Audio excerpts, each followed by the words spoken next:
कि माटी में मिल जाई है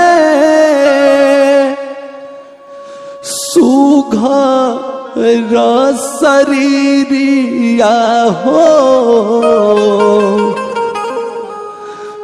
केहू नाही कुछ हौले के जाइनु हेरा,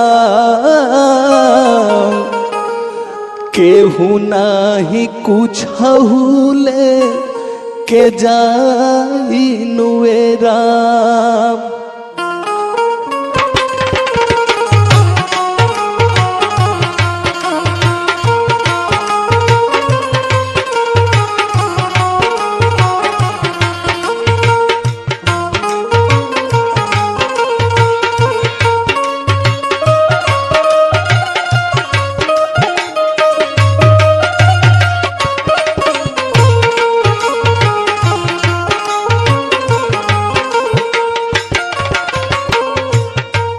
अलख निरंजन, जय हो बाबा गुरु गोरखनाथ।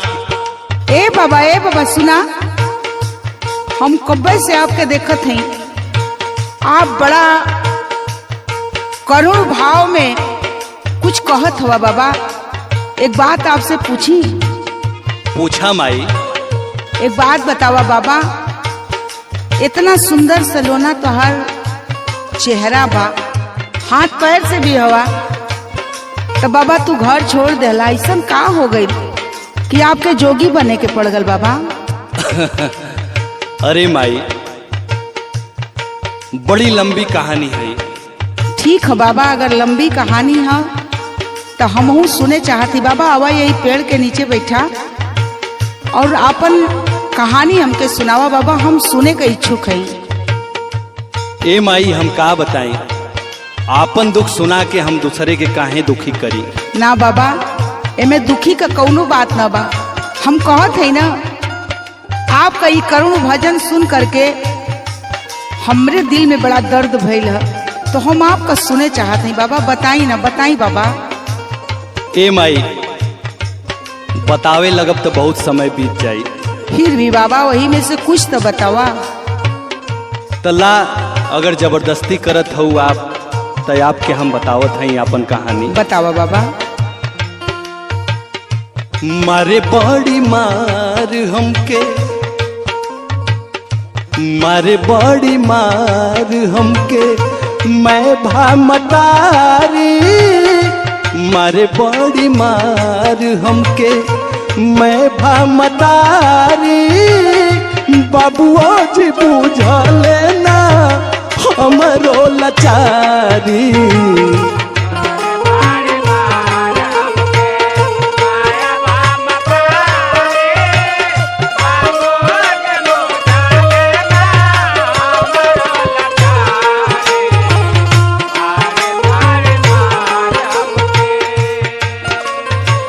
ए बाबा, बोली माई।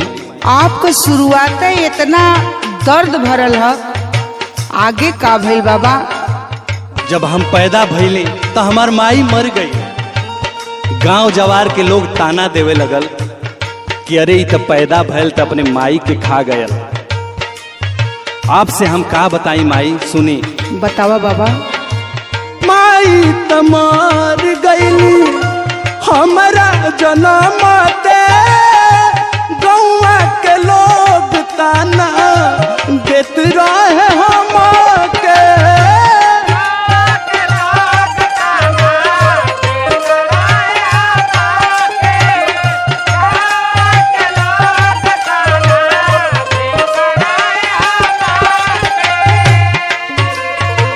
ए माई सुना। बोला बाबा। माई तो मर गईल हमारा जनमते, गौवा के लोग ताना देत रहे हमके। जोगी बन के घूमत बानी, जोगी बन के घूमत बानी, दुआरी दुआरी, जोगी बन के घूमत बानी, दुआरी दुआरी,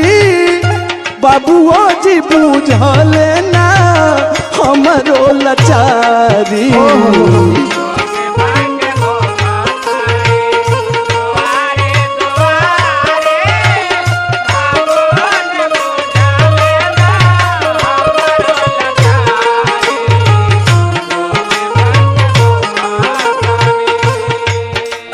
हाँ बाबा, बात तो आप सही कहत हवा।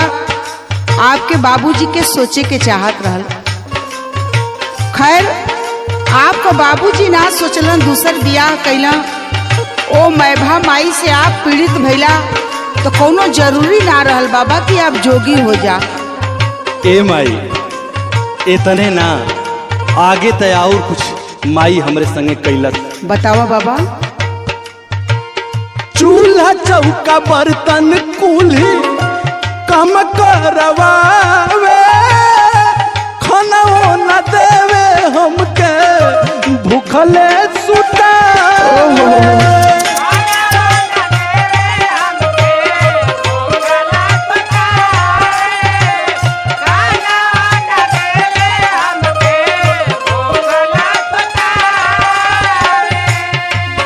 इतने नाये माई, का भइल बाबा? जब हम कोनो काम ना करी हाँ, तो माई हमके बड़ी मार मारे, ओहो, लाठी से डंडा से। हाँ तो यही से न लोग कहला कि सौतेली महतारी सौतेली होली। तो ऐसन लोग कभी अपने औलाद का सुख न पावली बाबा। जैसन वो कैले हैं वैसने उनके भरे के बा। सुनी माई, बतावा बाबा। चूल्हा चौका बर्तन कुल्ही कम करवावे, खाना न देवे हमके भूखले सुतावे। गिरे झरझर लोर अखिया, गिरे झरझर लोर अखिया मोके तनो संभारी। गिरे झरझर लोर अखिया मोके तनो संभारी। बाबुओ जी बूझले ना हमरो लाचारी।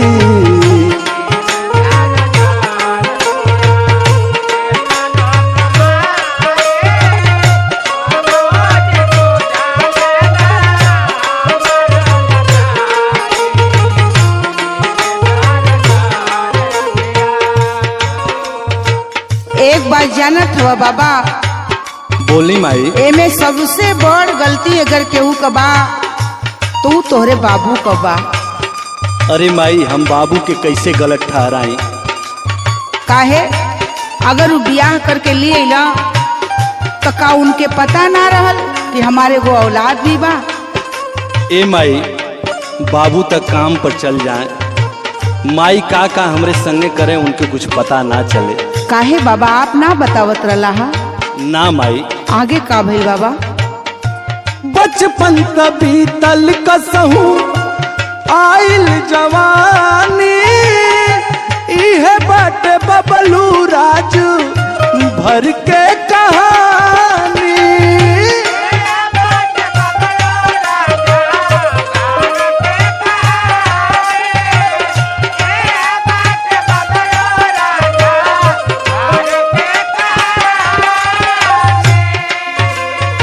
ए बाबा, बोली माई।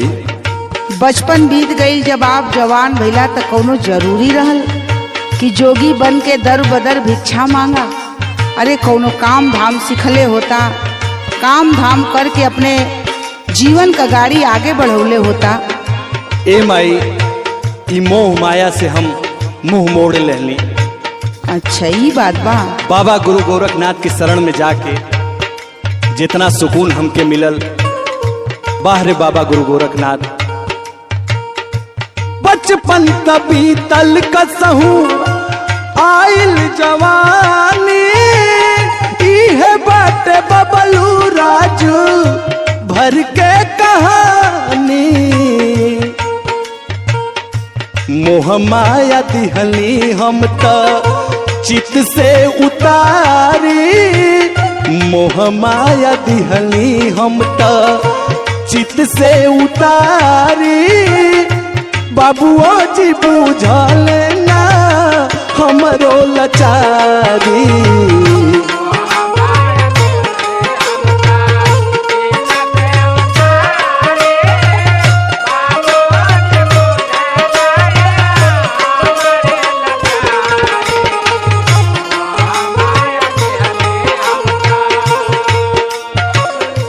मारे बड़ी मार हमके मैं भामतारी, मारे बड़ी मार हमके मैं भामतारी, बाबुओ जी बुझल ना हमरो लाचारी।